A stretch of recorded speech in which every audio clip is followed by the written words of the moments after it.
Epicteto, a arte de viver. Chame as coisas pelo seu verdadeiro nome. Quando damos nomes às coisas, nós as compreendemos corretamente, sem acrescentar informações ou julgamentos que não são inerentes a elas. Fulano costuma tomar banho com rapidez? Não diga que ele se lava mal, e sim que ele se lava depressa.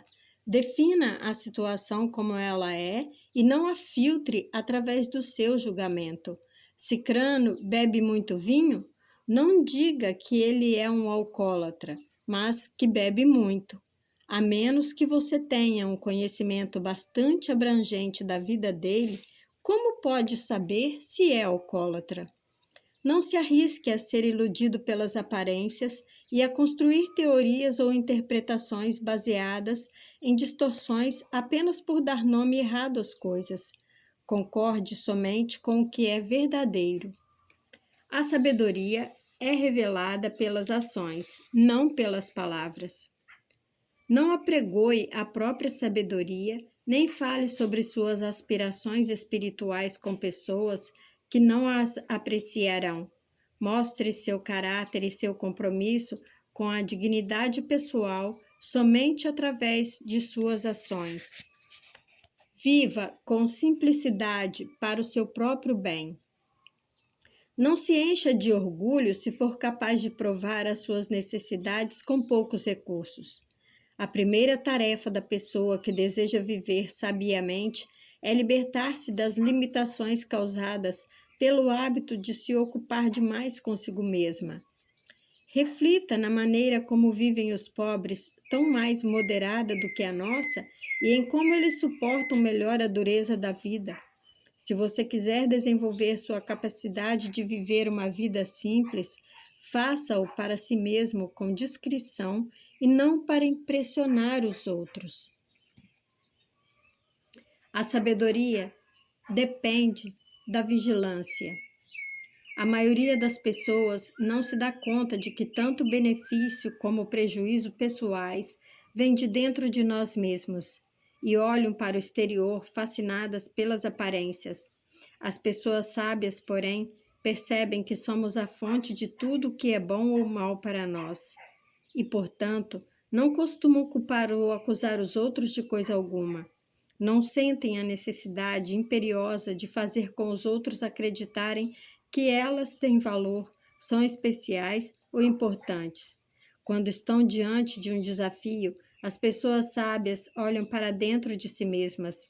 Se são elogiadas pelos outros, sorriem tranquilamente consigo mesmas e não se alteram. Se são caluniadas, não acham necessário defender o próprio nome. No entanto, levam a vida adiante com vigilância, conscientes de que tudo está bem, mas não inteiramente garantido. Harmonizam seus desejos com a vida como ela é e procuram evitar apenas as coisas que prejudicariam a capacidade de exercer sua vontade de maneira mais adequada. Adotam a moderação em todas as suas ações e não se importam nem um pouco em parecer ignorantes ou sem sofisticação.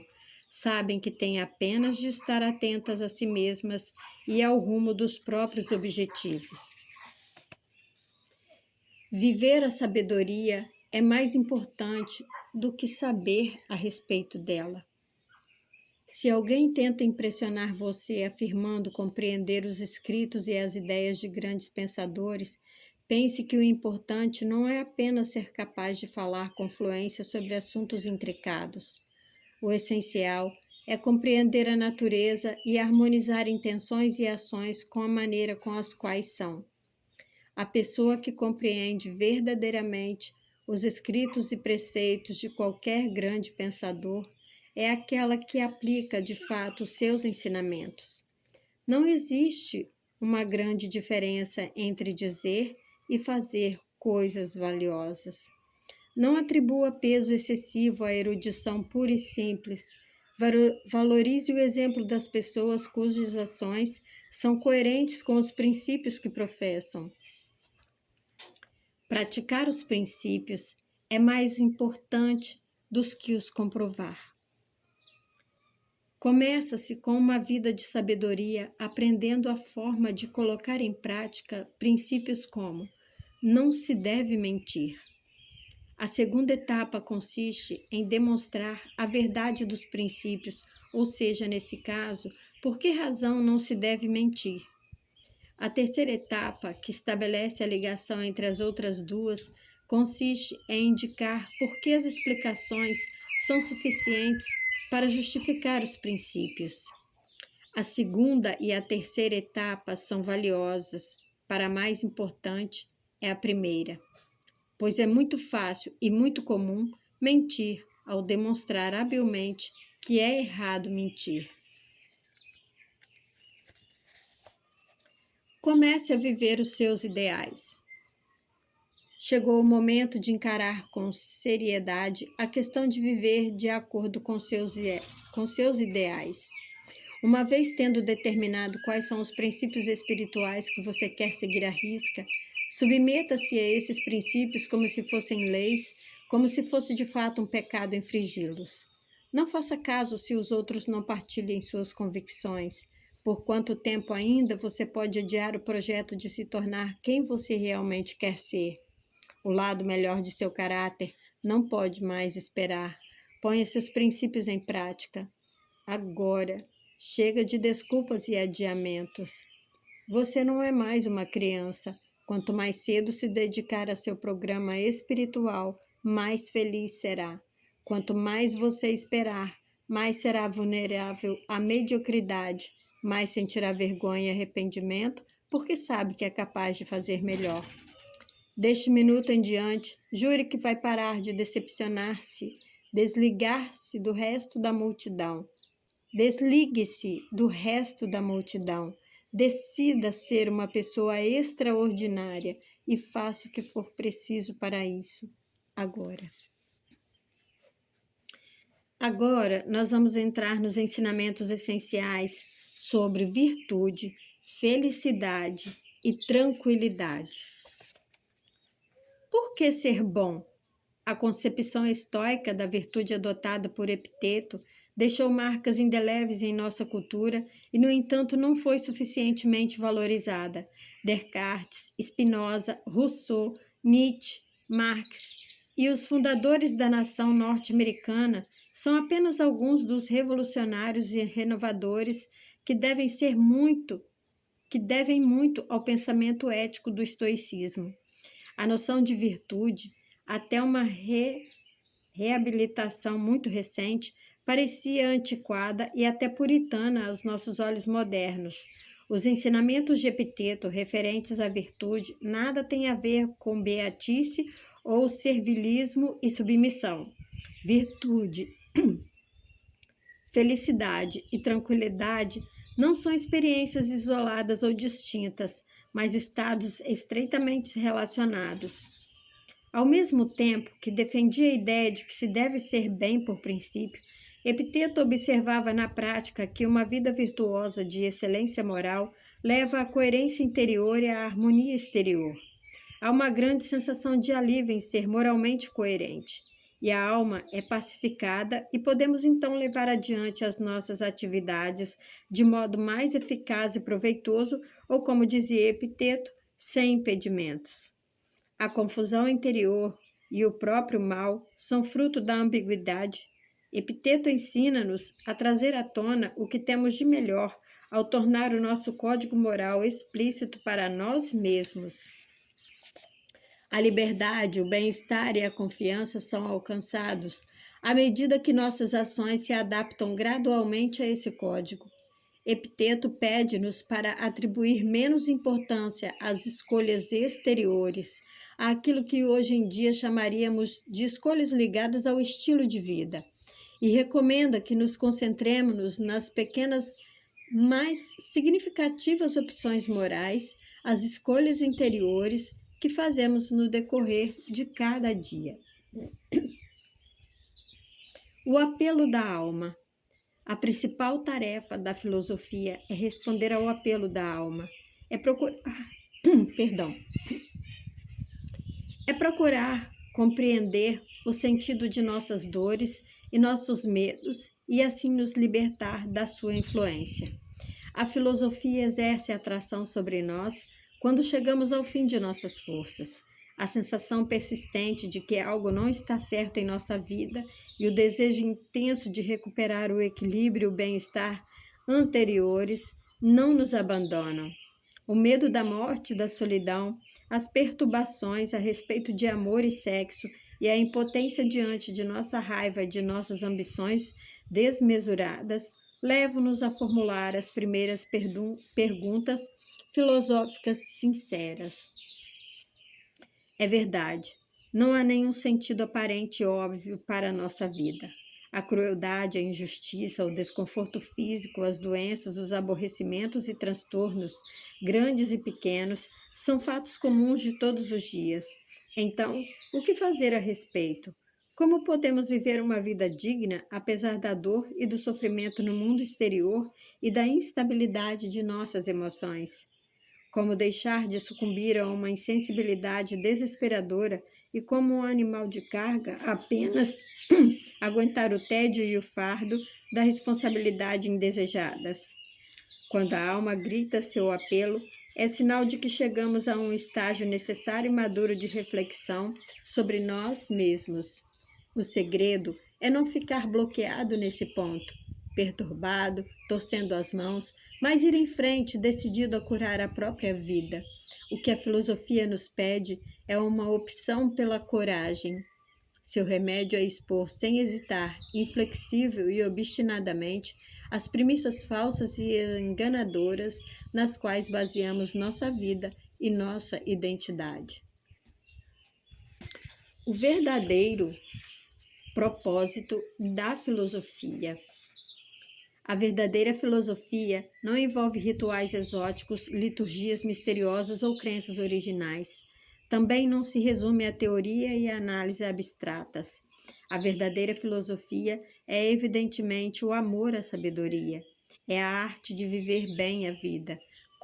Como tal, precisa ser resgatada dos gurus religiosos e filósofos profissionais para não se deixar explorar como um culto esotérico ou um conjunto de técnicas intelectuais desconexas ou um jogo de quebra-cabeça que sirva apenas para exibir sua inteligência. A filosofia é destinada a todos e só é praticada de modo autêntico por aqueles que a associam à ação no mundo, visando a uma vida melhor para todos. O propósito da filosofia é iluminar os caminhos da nossa alma, que foram contaminados por convicções infundadas, desejos descontrolados, preferências e opções de vidas questionáveis que não são dignos de nós. O principal antídoto a tudo isso é um autoexame minucioso aplicado com bondade. Além de erradicar a doença da alma, a vida de sabedoria também pretende despertar-nos da nossa apatia, introduzir-nos no caminho de uma vida ativa e alegre. A habilidade no uso da lógica e do debate e o desenvolvimento da capacidade de definir as coisas com seus nomes certos são alguns dos instrumentos que a filosofia nos oferece para alcançar a clareza de visão e a tranquilidade interior que constitui a felicidade verdadeira. Essa felicidade, que é a nossa meta, deve ser entendida como exatidão. A felicidade costuma ser confundida com prazer ou lazer experimentados passivamente. Esse conceito de felicidade só é bom até certo ponto. O único e preciso objetivo de todos os nossos esforços é a vida em expansão no caminho da plenitude. A verdadeira felicidade é um verbo e o desempenho contínuo, dinâmico e permanente de atos de valor. A vida em expansão, cuja base é a intenção de buscar a virtude, é algo que improvisamos continuamente, que construímos a cada momento. Ao fazê-lo, nossa alma amadurece, nossa vida tem utilidade e para nós mesmos e para as pessoas que tocamos. Nós nos tornamos filósofos para distinguir o que é realmente verdadeiro do que é meramente o resultado acidental do raciocínio incorreto, das avaliações erradas, adquiridas de modo imprudente, dos ensinamentos bem intencionados, mas equivocados, de pais e professores da aculturação que absorvemos sem refletir. Para aliviar o sofrimento da alma, precisamos nos entregar a uma introspecção disciplinada, na qual realizamos exercícios mentais para fortalecer nossa capacidade de descobrir quais são as convicções e os hábitos sadios e quais são os prejudiciais causados pela negligência. O primeiro passo. O primeiro passo para viver com sabedoria é renunciar à vaidade. Reconheça a insanidade no sabichão inquieto cuja mente agitada está sempre especulando a respeito de suas impressões estereotipadas sobre os acontecimentos ou sobre as pessoas, esforçando-se para encaixar as experiências do momento em categorias previamente estabelecidas. Ah, sim, isto aqui é exatamente assim ou assado. Contemple o mundo com novo frescor, como ele é, como foi criado, com os olhos de um principiante, de um recém-chegado. Saber que você não sabe e estar disposto a admitir isso sem desculpas nem acanhamento é ser forte de verdade e preparar o terreno para aprender e progredir em qualquer atividade. Os mais sábios reconhecem os limites naturais de nossa capacidade de conhecimento e têm a coragem de preservar sua ingenuidade. Compreendem que todos nós sabemos muito pouco sobre qualquer coisa. Não existe qualquer conhecimento conclusivo, definitivo, sobre coisa alguma. Os sábios não confundem informações ou dados, por mais prodigiosos ou bem apresentados que sejam, com conhecimento abrangente ou sabedoria transcendente. Fazem, com enorme frequência, comentários como ou é mesmo? Quando percebemos como de fato sabemos pouco, nos iludimos com menos facilidade com pessoas muito falantes, envolventes ou demagogas e direcionamos melhor a nossa curiosidade, pois a curiosidade viva e ativa é um elemento característico de uma vida em expansão. A arrogância é a máscara mais banal da covardia. Mais grave ainda, é o maior empecilho para uma vida florescente. A clareza de pensamento e a presunção não podem coexistir logicamente. A humanidade não tem uma hierarquia social inerente a ela, apesar das aparências. Toda pessoa neste mundo é importante. Se você de fato quer ter paz de espírito e bom resultado para seus esforços, deixe a presunção de lado. A presunção é como um portão de ferro, não permite a entrada de novos conhecimentos, a expansão de possibilidades, nem as ideias construtivas. Ceder ao orgulho excessivo dos próprios conhecimentos, capacidades ou experiências, procurando alcançar mais poder ou autoridade do que o devido, é fatal. O amor próprio, exagerado, não só faz os outros se afastarem, pois é insuportável ter um tolo arrogante por perto, como também leva à complacência, impedindo mudanças de rumo mais sadias. A pessoa fica sempre girando em círculos pelos mesmos lugares conhecidos, cai sempre na mesma teia pegajosa. Nada de extraordinário ou prazeroso acontece. Pare de tagarelar como uma matraca. Observe o que está realmente acontecendo, não só o que você pensa estar acontecendo ou gostaria que estivesse acontecendo. Olhe, escute bem o que passa à sua volta. Para fazer bem qualquer coisa, você precisa ter a humildade de tropeçar aqui e ali, de seguir seu faro, de se perder de vez em quando, de cometer erros elementares. Tenha a coragem de tentar realizar alguma tarefa, encarando a possibilidade de realizá-la mal.